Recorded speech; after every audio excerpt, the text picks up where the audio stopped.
What we're going to do is we're going to talk about a couple of things tonight. Mark is going to demonstrate a couple of things for us. And this is a nice enough, small enough group that I think what we'll do then is we're going to split up. And so we're not going to try and make this too lengthy, but we'll split up. And if you have any individual questions, you can either talk to Dr. Sauers or to Mark or to myself about any issues you have. So does that sound good to everybody? Good. All right.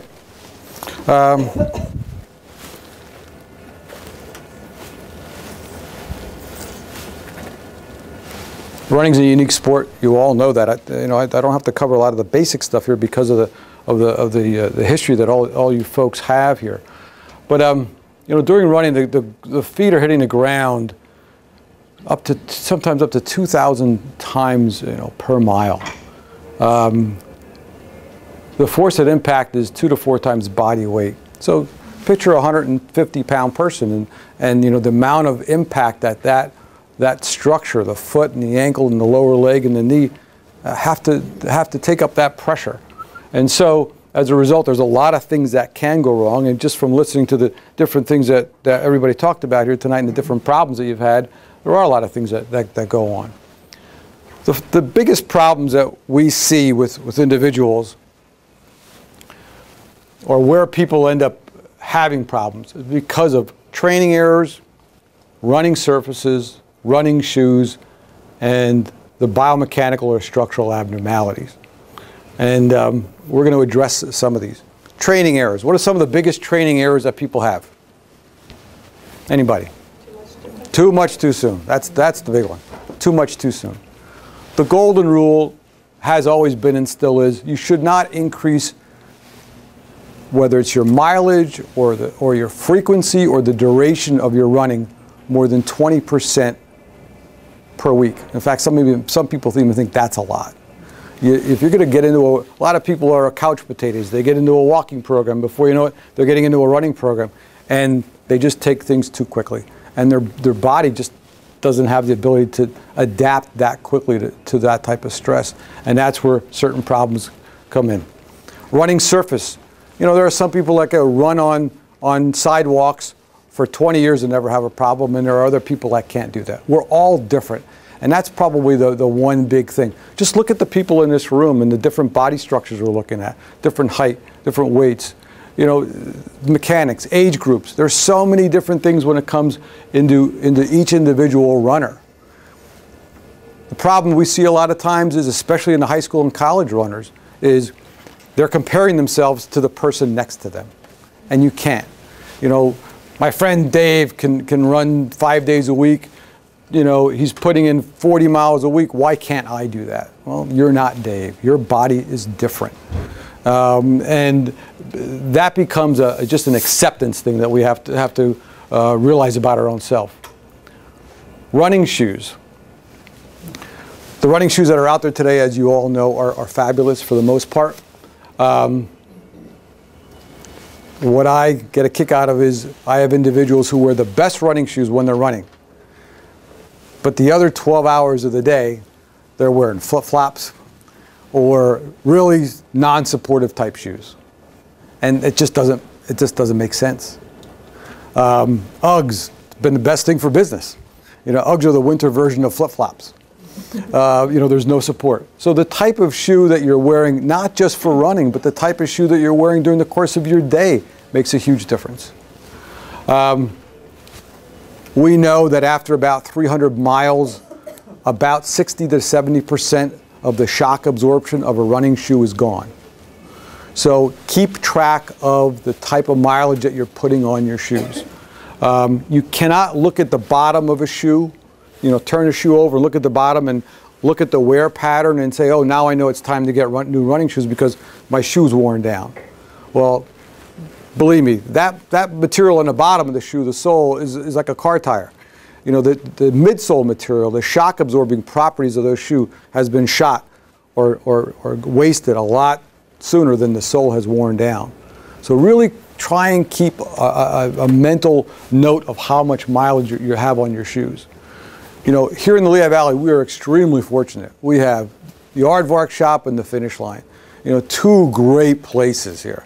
Most communities don't have that type of resource. And go to those places, support those places. You know, the people there know what they're talking about. You're not going to buy a bad shoe there. Yes? How many hours did you say? I missed that. After about miles. After about 300 miles, as much as anywhere from 60 to 70% of the shock absorption of the midsole. You know, and the difference between a $40 pair of running shoes and a $90 pair of running shoes, a lot of times is that midsole material, the part of the shoe that you really can't see. If you can take your shoe and bend it very easily, that's not a shoe you want to be in. If you take that shoe by the heel and by the toe, and if you're having a hard time bending it, that's going to be a better shoe. You know, for those of us in the crowd that are 50 or above, you know, when we were young, all our shoes had, the good shoes had steel shanks in them. Well, you can't buy a shoe with a steel shank in today, hard to find. But that's what made that shoe supportive, it made it good. Well, the running shoes that have a real stiff midsole material make that a better shoe. And the biomechanical or structural abnormalities, again, you know, huge difference in terms of one runner to a next. If a person has a flat foot, they're going to have a certain mechanics when they run. If they're going to have a certain hip structure or tightness of their hip or tightness of their hamstrings, all those different little mechanical or structural problems come into play when we're talking about running. One person could have one leg that's a little bit longer than another. That's going to come into play and cause certain stresses on individuals. We kind of, just to make things simple, we kind of break the foot structure into two different types. You have the low arch foot or the pronated foot. Everybody's heard the term pronation. And then you have the high arch foot or the cavus foot.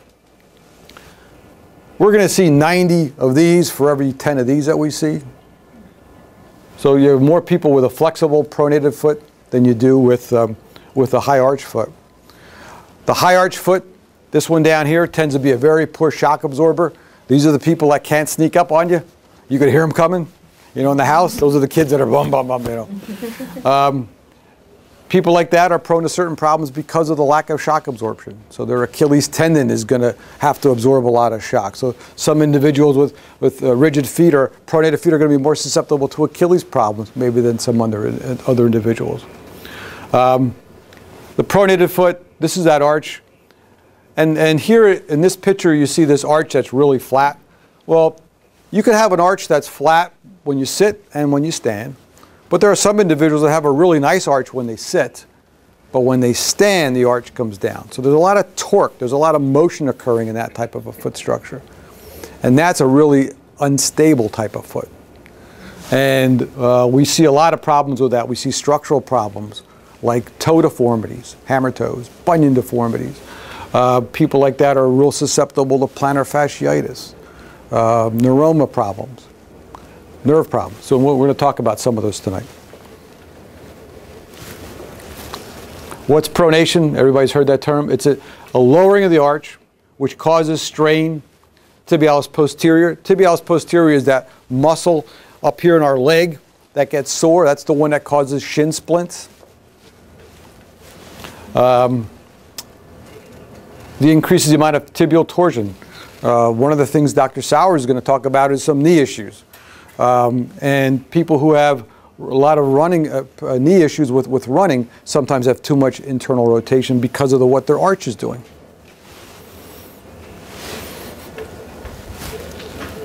Structural problems, hammer toe. Genetic for the most part. It's not caused by shoes, aggravated by shoes, but not caused by it. But if you have a hammer toe deformity, it can not only get sore here, but it gets sore on the ball of the foot underneath that hammer toe. Nail issues. Everybody that's a runner has bad toenails. It's the price we pay for running, right? All right. You can get a fungus problem on top of that. You can get more susceptible to ingrown toenails. You know, that's a common issue with runners. For the most part, if you're a runner, you're not going to have pretty toenails. Bunion deformities, another genetic problem. But you try and get a running shoe on that, not going to work real easily. And bunions, unfortunately, don't respond to a lot of conservative treatment, and most of the time we're talking about a surgical procedure, you know, to address a bunion deformity. But what happens is with a bunion is this does not bear the weight that it should, and a lot of times people with bunions don't necessarily come in because of the bunion. They come in because of pain around the second or third toe. And sometimes people with bunions are more susceptible to stress fractures of some of the other metatarsal bones. People that have a real pronated foot will use an orthotic.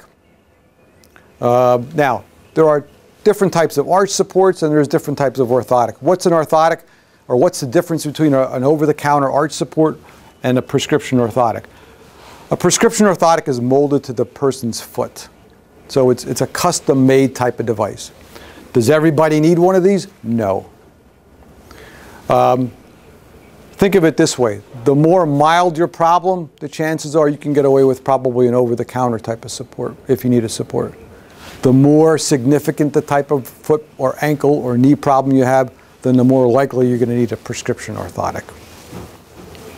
Prescription orthotics are made out of different types of materials.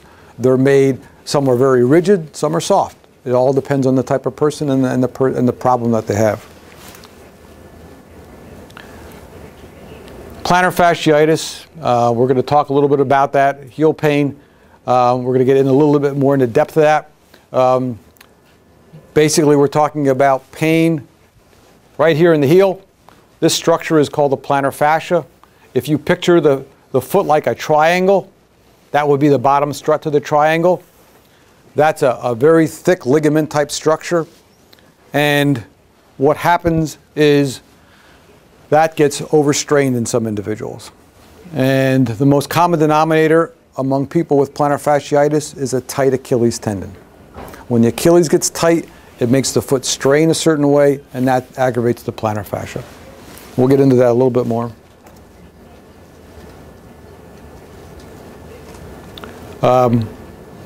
Pain around the great toe joint. There are two little bones underneath the great toe, underneath the first metatarsal, right in through here. Those two little bones are called sesamoids. We see a lot of sesamoid problems with runners. Picture a sesamoid bone like a kneecap. It's almost like the kneecap for the big toe. And they're two small little bones. They're enveloped within a tendon, and they're subject to a lot of pressure. And those little bones, once they get irritated, it can take a long time to develop. A person with sesamoid, a long time to settle down, I mean. A person with sesamoid problems or sesamoid pain is going to have pain underneath the great toe joint, right on the ball of the foot. And it's going to feel like you're stepping on a lump or stepping on a sore spot. And sometimes the bone will just get inflamed. Sometimes you actually get a stress fracture in the little bone. When you get a crack in that bone, a lot of times they don't heal. The longer bones in our body tend to heal quicker than some of these smaller bones. It's because a lot of it's because of the type of blood supply that these little bones don't have. And sesamoid problems can be dealt with sometimes with injections, sometimes they can be dealt with an orthotic. In some real chronic sesamoid problems, we actually have to take the sesamoid bone out. Patellofemoral stress, this is an issue that we'll get into a little later with Dr. Sauers in terms of some knee pain. I'll let him address that. We can, quickly go through some of the stuff on stress fractures. We talk about 2 to 70% of athletes. I mean, that's a pretty wide range, can develop a stress fracture. I think a lot of people, in any walk of life can develop a stress fracture. It doesn't just have to be a runner or any type of athlete. People doing daily walking or, just on their feet constantly can get a stress fracture.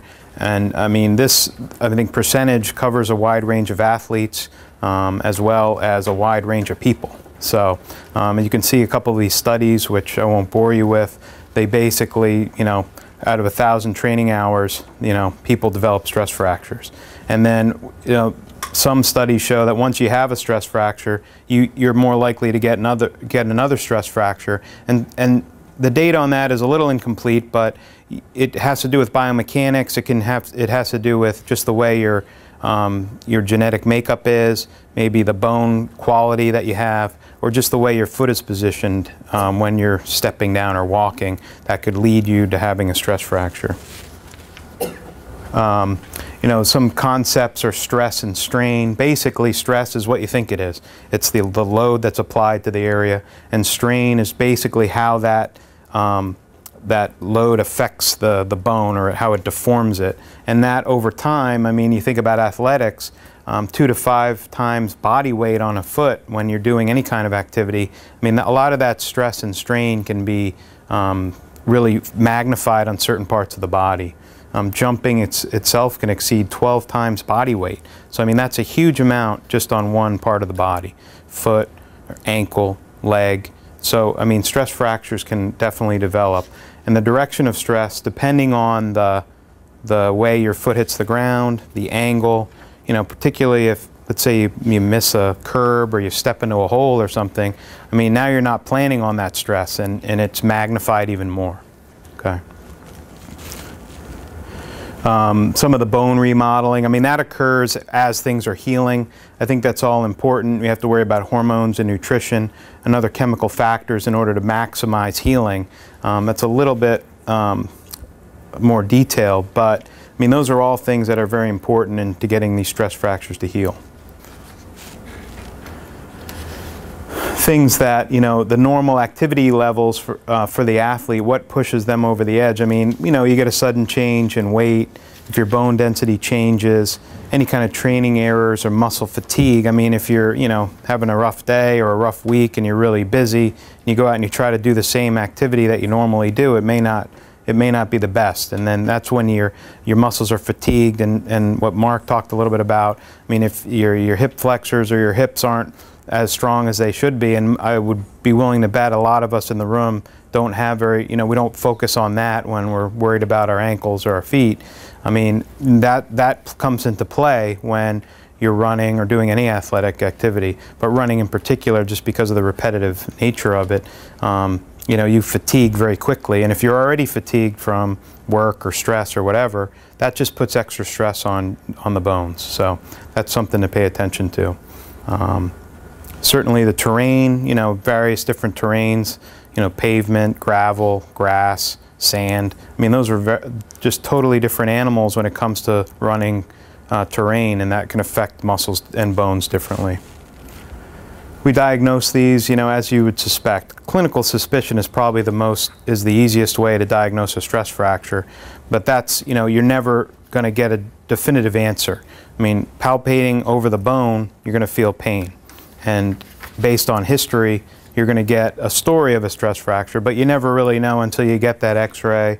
Even a bone scan or an MRI is more detailed, and you're going to actually see on an x-ray, you might see a little crack in the bone, or you may not see anything on an x-ray. That's another thing. People come in and, well, how do you know I have a stress fracture? I have an x-ray and it's normal. Or they get the x-ray from their primary doctor or at an urgent care center, and they come in and they're like, but my x-ray is normal. Well, what, you know?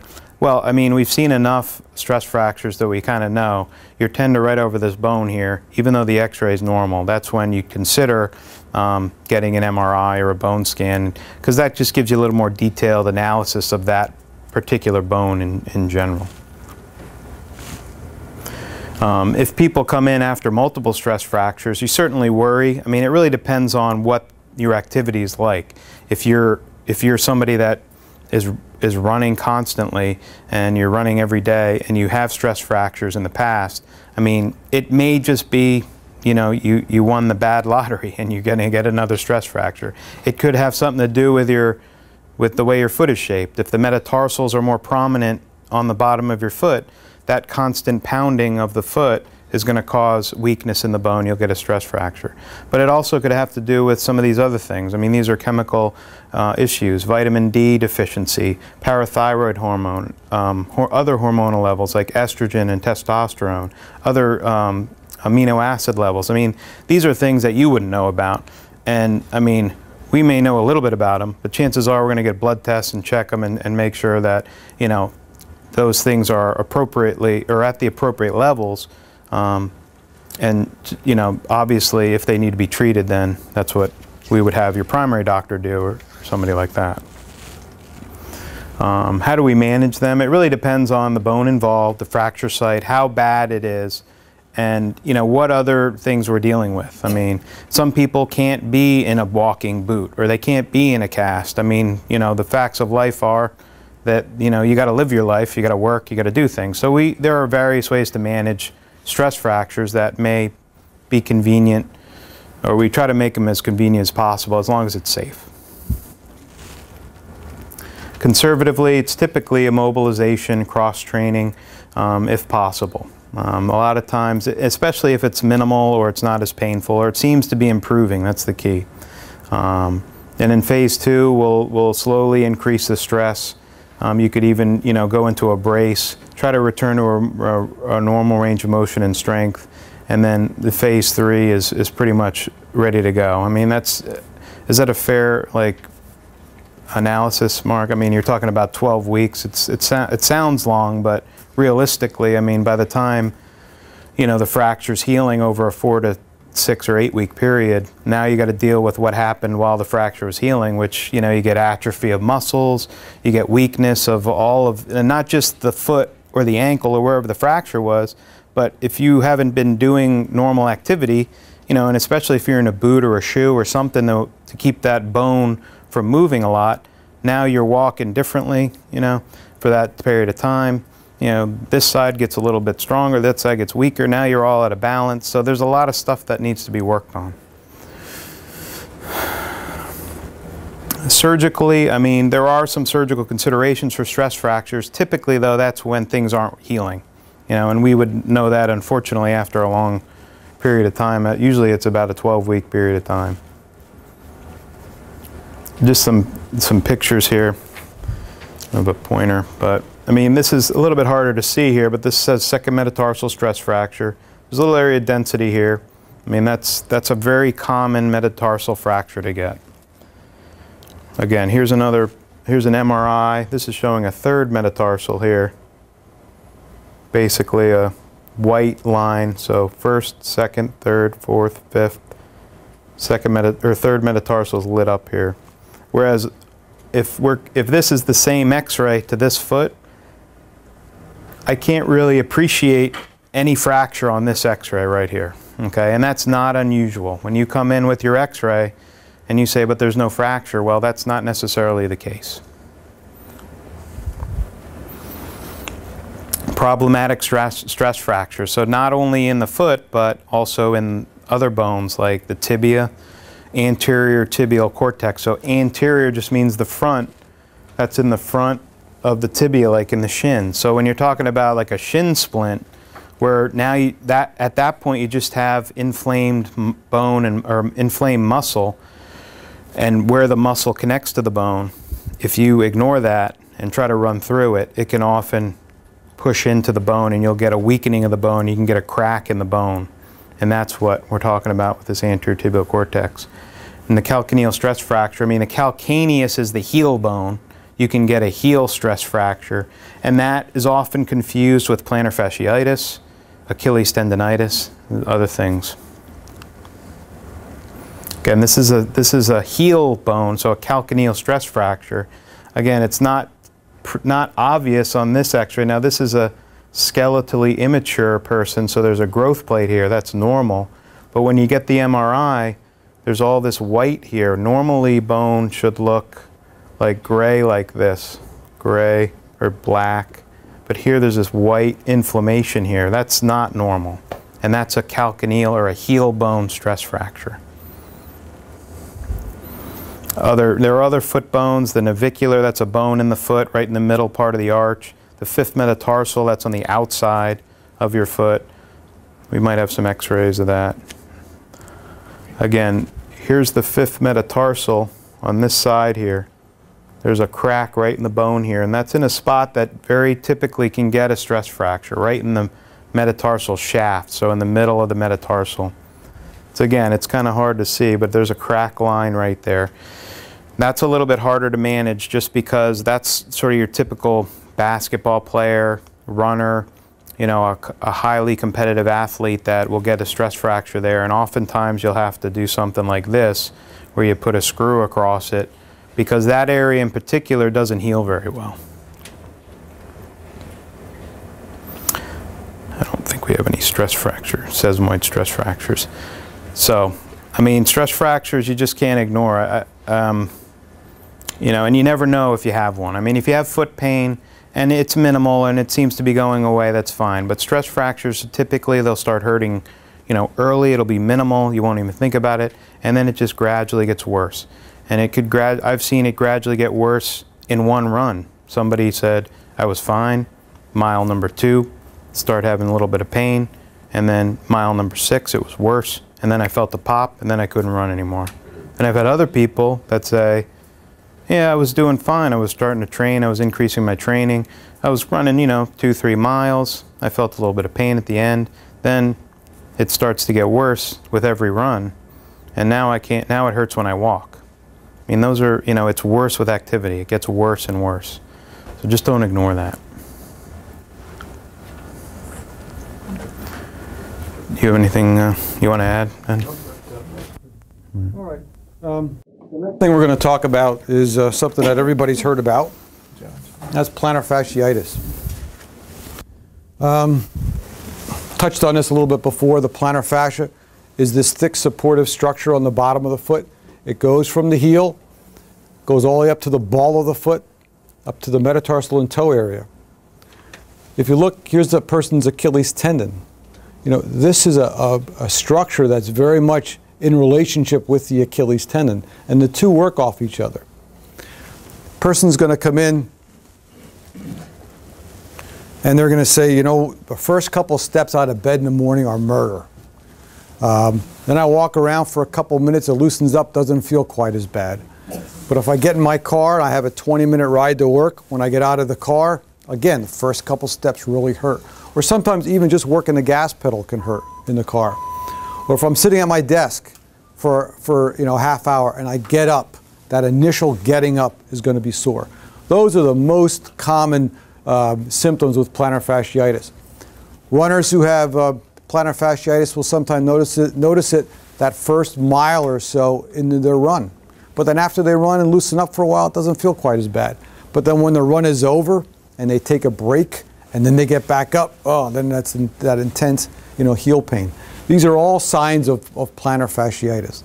And if you know, you see up here it says plantar fasciitis heel spur syndrome. Years ago, we would collectively call this heel spur syndrome, but we don't do that anymore because you do not have to have a heel spur. You don't have to have that ledge of bone on the calcaneus in order to have the same symptoms. The spur does not cause the pain. The pain is caused by a strain of that plantar fascia. Now, why does it get strained? Well, your first name? Gordon. Gordon. Gordon's arm is the plantar fascia. And when he is at rest, when he's sleeping or when he's at rest, that plantar fascia is kind of contracted. During the course of the day, by him doing certain things, it gets strained. Then when he gets off of it, it contracts. When he's on it again, it gets strained. Well, if I kept doing this to Gordon all day long, eventually his shoulder would get sore. We'll picture it the same way on the foot. Eventually, it gets sore where that attaches, and that attaches at the heel bone. And sometimes there's actually little microfibers. Thank you, by the way, Gordon. I hope you're not sore. Sometimes little micro tears in the fibers of that plantar fascia where it attaches itself to the calcaneus or the heel bone. Again, here's that structure. And there are two main components. There's this big band of the fascia, and there's also a part of the fascia that goes on the little toe side of the foot. But typically when people get plantar fasciitis, they're going to have symptoms right around here. They could also have symptoms up into the arch.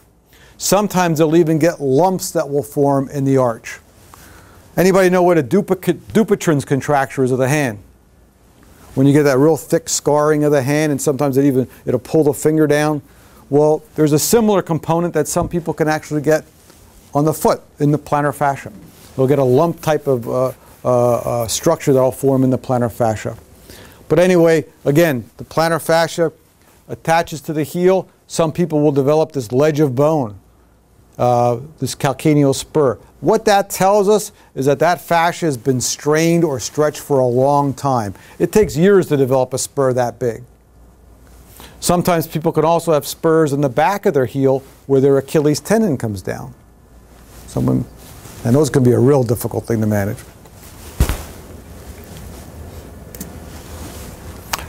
Some statistics. About 25 to 30% of people with fasciitis are overweight.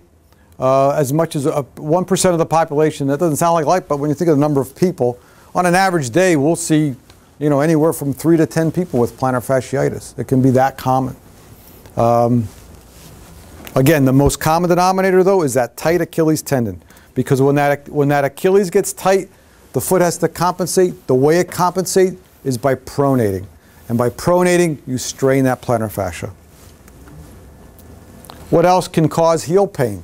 Is it always if you have heel pain, is it always plantar fasciitis? Well, no. Dr. Sauers just talked about calcaneal stress fractures. It could be a stress fracture sometimes. It could be a tarsal tunnel. What's tarsal tunnel? That's kind of like the carpal tunnel version of the foot and ankle. It's an entrapment of a nerve. Posterior tibial tendonitis, that muscle that comes down that causes the shin splints, sometimes that can get sore as it comes down into the foot, and that could mimic heel pain or give you heel pain. You could have atrophy of the fat pad. What does that mean? That means that that cushion, which is normally there underneath our heel bone, could get thin. Females tend to be a little bit more susceptible to that than some males. But that can give you some heel or a cause of heel pain. A lot of people with rheumatoid arthritis have heel pain related to their rheumatoid arthritis. You could have a fracture of the heel spur, and you could have tears of the plantar fascia.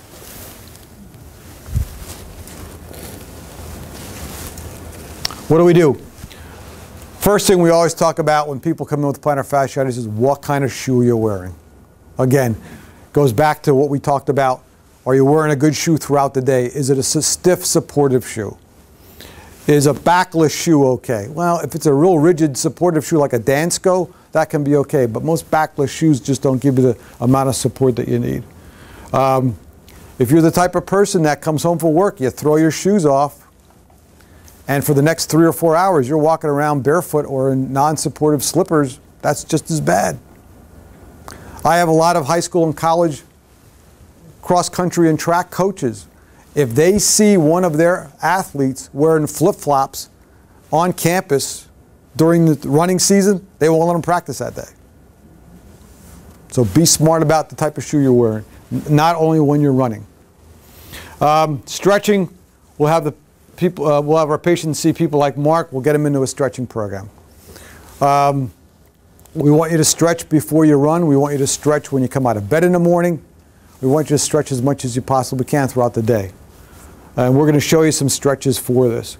An arch support, a lot of the times an over-the-counter arch support at first can be very effective for this. In some individuals, they need a more prescription orthotic. Non-steroidal anti-inflammatories, your Motrins, your Advils, your Aleve. Tylenol is a painkiller. It does not reduce inflammation. So Tylenol is not typically a medication you're going to use when you have this type of a problem. Sometimes a steroid injection into the heel is needed to calm down the inflammation. Again, just said cortisone injections and the therapy. Night splints. What's a night splint? A night splint is basically a contraption that holds your foot up like this while you're sleeping. It doesn't let your foot relax. The idea here is that while it's stretched, you're going to keep a certain stretch sensation on the plantar fascia. You're not going to let that plantar fascia contract and get real tight. We use this on some individuals, especially the ones that have really bad pain in the morning when they first get up. The problem with night splints is they're not comfortable, and most people end up taking them off during the middle of the night. So that's one of the problems with that. Surgery. Is surgery ever needed for plantar fasciitis? Yes, but not very often. I'd say 90–95% of the people we see with plantar fasciitis do not need surgery for this condition. Now, between the anti-inflammatories, the stretches, and all the things we just talked about, how long does it take you to get over plantar fasciitis? That's a bell-shaped curve. There are some people that get over it within a matter of a couple weeks. Your average person might take a couple months, and there are some individuals that can take a whole year till it gets over. Scott, any? I'll see if you're interested in doing a stretching program on your own, because sometimes it's hard to get the therapy. And I'll give you a few weeks. If you can't do it or it's just not working, then we talk to Mark, we get the therapy going. I mean, because then it's more of a hands-on, somebody else doing the stretching for you. But usually it can take a good 2 months on average for some relief to occur. But some people, you know, it takes longer. It really does. One other thing I'm going to talk about before Dr. Sauers gets into knee pain is you have a patient that comes in and they're complaining of pain in the ball of the foot, kind of right behind the toes. They typically feel it on the bottom. Sometimes they'll say, you know, sometimes it feels like I'm walking on a lump. Other times it feels like my sock is bunched up and I'll take my shoe off and I look and it's not. Sometimes the pain's actually hard to pinpoint, but they know it's up there somewhere. Sometimes people will talk about numbness or tingling that goes into the toes. Anybody know what I'm talking about? What? Morton's neuroma, right. Morton's neuroma, very common problem in the ball of the foot. See a couple people a day with it. And it's an inflammation or a thickening of the covering around the nerve. I always use this example. You see this extension cord. Picture this as a nerve. What we see is this black plastic coating on the outside of the nerve, we would be visually seeing the nerve. On the inside of this black plastic is a copper wire. Well, picture the copper wire like the nerve, and this black plastic coating as the covering around the nerve. When people get neuromas, the copper wire is fine. It's the black plastic that gets thick. And it gets thick because of irritation or pressure. And it can give you a variety of symptoms like I just talked about. Pain, numbness, feeling like a lump. But it's a very common problem. Again, we recommend more of a stiffer soled shoe for that problem. Sometimes we'll have to put a little pad inside the shoe called a metatarsal pad. Sometimes we have to inject those areas with cortisone. And sometimes, maybe about 30% of the time, 35% of the time, we have to end up taking that piece of nerve out if it doesn't respond. So that's another real common problem with runners. I'll touch a little bit on this patellofemoral stress syndrome. I think knee pain in runners is a whole other topic. I even gave a talk on it at the Lehigh Valley Half Marathon last year. But basically, I mean, this in particular just has to do with the way the kneecap is riding in the groove. And typically, the kneecap is being forced outward. And because of weakness and various other things that we could talk about, the kneecap itself doesn't often want to ride in the groove efficiently, and it'll get pulled outwards. And generally, if there's any underlying arthritic change or any scar tissue or inflammation in the knee, you'll get pain in the knee from that. There are plenty of other reasons to have knee pain, as everybody's aware here, as a runner. So I don't want to get too bogged down with that. Everybody stand up, because we're gonna have you mimic what Mark's doing here. I'm gonna take my shoes. I'm not gonna dare take my socks off. Andrew, come on up here. I can show it. Yeah, we'll show you on Andrew. Okay, very good. So I usually have people stand. Can you stand on this towel for me? Oh, Actually, stand on it. no. Let's put this. I'm sorry. We're gonna put the corner of your heel on there. Okay. And then what I tell people is turn. If your other foot's forward, we'll do that classic runner stretch style. I tell people turn your foot about, if you turn your toes toward the instep of the other foot. Okay, so you're rotating the foot inward. And, let me just get this, and basically putting a little posting on the inside of the heel so that the heel is tipped outward like that, okay? Just slightly. And then turning in about 30 degrees, 25 or 30 degrees. And what that does is that helps unwind that tendon to allow you to safely stretch the tendon. and then Andrea can proceed to gently begin to take up the slack. And I think the most important thing to do is to keep in mind low load, long duration. Very ballistic things like, really like going into it, coming out of it, going into it, coming out of it. Probably not real good. You want to take up the slack, feel that stretch, and then you can kind of creep along through it. You know, I tell people 20, 30 seconds longer if you'd like. But your first few, don't worry about how much you're doing. You know, don't just kind of take up the slack and let your body speak to you. So I think that's a nice way to stretch the Achilles. Now that would be the gastroc, because that's the long muscle. It crosses the knee, so we'd want to have the knee straight. Now the soleus is the shorter muscle, so we'd want to bend the knee. And then you do the same thing. You just post that heel, keep that towel under the inside corner of the heel, have that foot turned in, toes toward the arch of the other foot, and then Andrea can begin with her knee bent to lean forward. And those are those classic standing runner stretches. If you're doing it on your bed per se in the morning, or if you're or on your floor, and you want to that's good. Did everybody catch that? You know, you can do it if you're long sitting on the floor. Same kind of deal. You just want to turn your heel in a little bit, and then kind of turn your toes, and then pulling back. And again, you don't have to be real super aggressive on your first few. Okay, there's some more advanced things that I learned from a gentleman that are kind of neat. You get involved with some leg pumping front to back and side to side of the other limb while you're maintaining those stretch positions.